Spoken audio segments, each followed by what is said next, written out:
புத்திசாலித்தனத்தால ஒரு பெரிய ஆபத்தை தடுத்த பெண். Abigail story. வணக்கம் நண்பர்களே.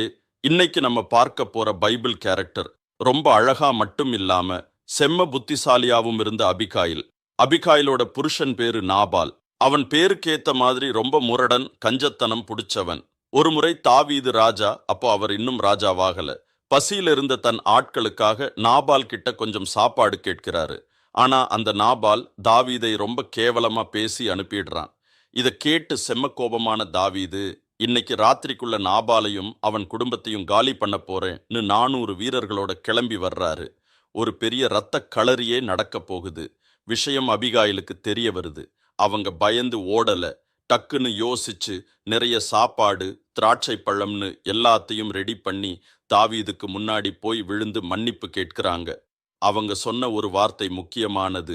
நீங்க தேவனுக்காக போர் செய்ய போறீங்க, இப்போ பழிவாங்க போய் உங்க கையில இரத்த பழி வேணாம் அப்படின்னு ரொம்ப விவேகமா பேசுறாங்க.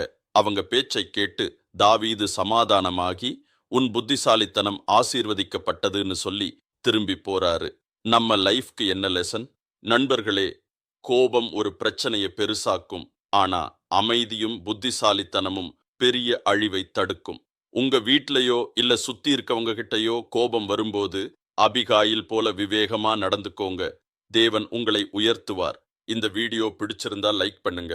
அடுத்த ஷார்ட்ஸ்ல ஒரு சூப்பர் கேரக்டரோட உங்களை சந்திக்கிறேன்.